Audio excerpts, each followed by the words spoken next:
율법주의는 우리가 아주 잘 압니다만은 이 당시 사람들에게 아주 중요한 사고방식이기 때문에 당시 유대인들에게 많이 퍼져 있었던 것이고, 그러나 유대인들이라고 해서 다 그 잘못된 아주 좋지 않은 율법주의에 가득 찼다고 볼 수는 없습니다.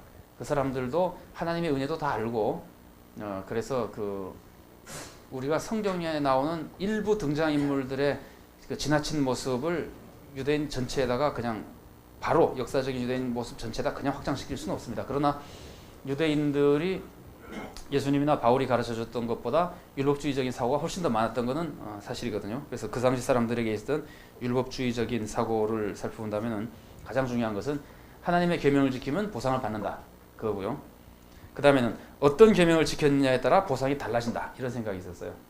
그 어떤 계명을 지켰느냐에 따라 보상이 달라진다고 하는 요 배경 속에서 우리가 성경 본문 중에 그 살펴보기에 적합한 본문이요, 이런 부분이 있어요.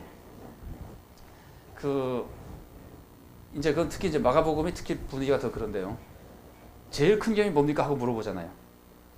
그래서 제일 큰 계명이 뭔가라고 물어봤을 때 그 사람이 제일 큰 계명이 무엇이냐고 물어본 그 배경 속에는 하나님의 진리에 대해서 알고자 하는 거 뭐 여러 가지 정상적인 것도 있겠지만, 율법주의적인 사고 속에서 제일 큰 계명이 무엇이냐고 물었다면은 그 의미가 무슨 의미가 되겠습니까? 금방 짐작할 수 있죠, 그죠? 한마디로 말하면 이런 겁니다. 인생은 짧고 뭐가 많죠? 할 일은 많다가 아니고 인생은 짧고 율법은 많다. 그러면 그 율법 중에서 어느 걸 지키느냐에 따라 상급이 달라진다면 뭘 지켜야 되겠어요? 제일 중요한, 상급이 제일 많은 거, 그걸 지켜야 될 거 아니에요. 그래서 이제 제일 큰 계명이 무엇이냐고 그 사람들이 많은 관심을 그 분위기에서 가지고 있었다 그러거든요. 그러면은 예수님의 답변은 그 오해가 없도록 하기 위해서 한번 다시 말씀드리면, 그 질문은 정상적인 질문을 물론 포함하고 있습니다. 그러면 예수님의 답변은 정상적인 참 그 제일 중요한 계명과 그와 붙어 있는 이웃 사랑에 대한 그 계명을 예수님이 가르쳐 줬다고 볼 수 있습니다. 그것이 잘못됐다는 것이 아니고 그건 있고, 요 배경과 관련해서 볼 때 율법주의적인 사고를 가지고 물어본 사람의 질문의 의도와 관련해서 볼 때 예수님의 답변은 그 의도를 그 완전히 깨뜨려 버린다 할까요? 아주 파괴시켜 버리는 그 힘을 가지고 있는 답변이다 이거예요. 어느 계명이 제일 큽니까? 저는 그 제일 큰 계명을 열심히 지켜서 큰 상을 받아보겠습니다 하는 생각을 했다면, 예수님이 말씀하신 것은 이 사람아, 제일 큰 계명이 뭔지 따지고 그러지 말고 하나님을 좀 사랑하게, 하나님만 사랑하면 되는 것이지 무슨 상 받으려고 뭐 더 큰 거 따지고 해가지고 되겠는가, 이런 의도를 예수님께서 그 질문 안에 내포시켰다고 볼 수 있어요. 그럼 하나님을 사랑하는 것은 그때 해당될 때마다 어떤 계명이든지 지키는 것이지, 자기가 큰 상을 받기 위해서 골라가면서 지키는 것이 아니잖아요. 그래서 그 질문은 아주 그 포괄적인, 예수님의 답변은 아주 포괄적인 답변을 안고 있는데, 어쨌든 그런 사고를 이 사람들이 가지고 있습니다. 그 상도 달라진다. 근데 이제 유대의 율법주의자가 아니어도 이방인들도 그런 사고는 가지고 있었다 그래요. 그 보상에 대한 생각. 이거는 우리가 기독교나 유대교를 전혀 몰랐어도 우리나라에도 전통적으로 그런 보상에 대한 생각이 좀 있었죠, 그죠? 그 당시에 그레코로만 세계 사람들도 그런 생각은 좀 있었다 합니다. 그러니까 이 포도원 일꾼 뷰에 나오는 사람들의 모습을 이 사람들이 보면은 유대적인 배경 아는 사람은 물론이고, 물론 우리 저자적 독자는 안다고 생각합니다만, 대부분의 사람들이 쉽게 공감하면서 이제 따라가도록 돼 있고, 상황도 물론 그렇지만 사회 현실도 물론 그렇지만 그것을 종말론적으로도 다 연결시키면서 생각할 수 있게끔 돼 있는 그런 분위기에 이제 살고 있는 겁니다. 내부 지식은 하나님의 자비를 보여주는 내부 지식이 마태복음에 많이 나오고요.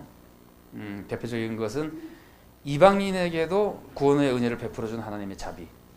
이방인에게, 아까 제가 말씀드렸습니다만 마태복음은 유대적인 복음서라는 말 우리가 흔히 해가지고 마치 마태복음은 이방인에게는 관심이 없는 것처럼 그 오해할 수 있는 표현을 할 때가 가끔 있는데, 그것은 마태복음에 대한 정당한 해석이라고 볼 수 없습니다. 마태가 유대인의 문제에 관심이 많은 본문을 많이 가지고 있지만 이방인의 구원에 관심이 많은 본문도 마태복음에 많이 있습니다.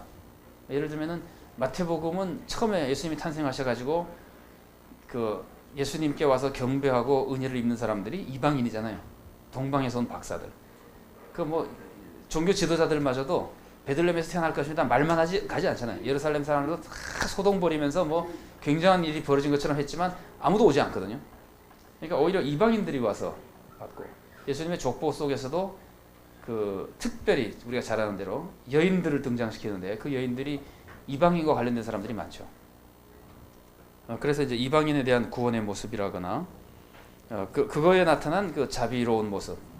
이제 이거는 그 후대에 교회에서도, 사도행전에 보면 그런 모습이 많이 나타납니다만, 교회에서도 그 유대적 기독교에서 이방적 기독교에 대한 그 뭐랄까요, 이방인들 출신의 교회에 대한 약간 그 차별의식 같은 것들을 가지고 있어요. 우월감 같은 걸 가지고 있었어요. 근데 그런 것들을 염두에 두고 이제 그걸 깨뜨리려고 사도행전에서는 깨뜨리려고 하는 본문들이 많이 있습니다. 사도행전에. 그래서 유대인 기독교나 이방인 기독교나 하나님 안에서 다 같은 교회라고 하는 이미지를 사도행전이 많이 주거든요.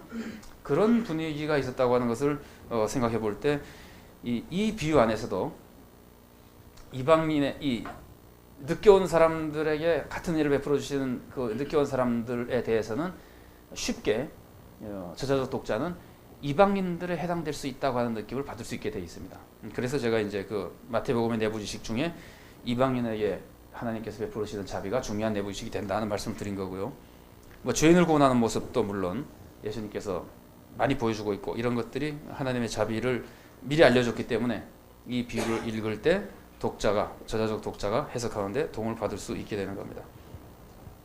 그 다음에 유대 종교 지도자들은요, 예수님을 반대하잖아요. 유대 종교 지도자들이 예수님을 반대하는데 그 사람들이 예수님의 사역을 왜 반대합니까? 예수님의 사역이 여러 가지 이유가 있지만 자기네들의 교리와 다르기 때문에 반대하잖아요. 그 죄인들하고는 같이 하면 안 되는데 예수님이 죄인들과 같이 하고, 그런 식으로 식사하면 안 되는데 예수님 그런 식으로 식사하고, 물론 또 하나는 이제 시기심과 질투심도 있습니다만은, 그래서 예수님이 보여주시는 자비와 은혜를 이 사람들이 이해하지 못한 거거든요. 그런데 예수님이 보여주는 자비와 은혜는 사실은 뭐죠? 사실은 그것이야말로 하나님의 뜻이잖아요. 그래서 예수님을 지금까지 계속해서 반대하던 유대 종교 지도자들은 하나님의 자비로운 뜻을 잘 몰라서 반대하는 거거든요. 그러면 이 비유를 보면은 이 첫 번째 온 사람들이 잘못된 사람들을 반대하는 모습이 유대 종교 지도자들이랑 비슷하잖아요. 유대 종교 지도자들과 비슷하게 하나님의 자비를 모르고 하나님의 뜻을 모르기 때문에 이렇게 막 하나님 주인에 대해서 불만하는 모습을 보여주는데, 좀 이상하지 않아요? 뭐가 이상하냐면은 이 비유의 말씀은 유대 종교 지도자들을 초점으로 맞추고 있는 것이 아니라 제자들을 초점으로 맞추고 있는 거잖아요. 그런데 거기 나오는 등장인물들은 유대 종교 지도자들의 모습과 비슷하잖아요. 안 이상합니까?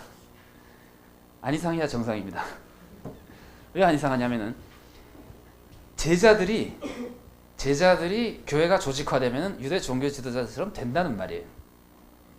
이건 우리 교회사가 보여주잖아요. 교회사를 보면은 처음에 그렇게 은혜 중심으로 해서 교회가 발전하고 그러다가 교회가 조직화되고 그 교회 안에 직분이 중요성을 가지게 되고, 우리가 잘 아는 대로 방랑 은사자들이 나타나 가지고는 잘했는데 가짜 방랑 은사자들이 나타나 가지고는 엉터리 소리를 자꾸 하고 돌아다니니까 결국은 교회의 감독을 더 중요하게 생각하게 되죠. 초대교회 역사를 보면. 그래서 나중에는 감독이 있는 곳에 교회가 있다. 그래서 교회 조직을 더 중요하게 생각하거든요. 거기까지는 좋은데 그게 조금 지나고 나니까 그 사람들이 다 아주 화석화되고 조직화되고 높은 직분이 돼버리고, 그래가지고는 다시 교회 안에서 교회의 규범을 중심으로 한 율법주의가 나타나잖아요. 그래서 중세교회가 율법주의, 교회 규범을 중심으로 한 율법주의로 쫙 깔렸던 시대였잖아요. 그래서 나타난 게 공로로 구원받는다. 그래서 공덕을 중심으로 하게 되고, 공덕을 중심으로 해서 나타난 것이 면죄부 같은 거거든요. 그래서 우리가 제가 여기서 이 말씀을 요만큼만 드립니다만은, 성경 읽으실 때요, 바리새인, 성경에서 예수님으로부터 막 야단맞는 바리새인이 지금 조직화된 교회 직분자와 비슷하지 않은가 한번 생각해 보시면요, 비슷한 걸 참 많이 발견하실 수 있게 됩니다.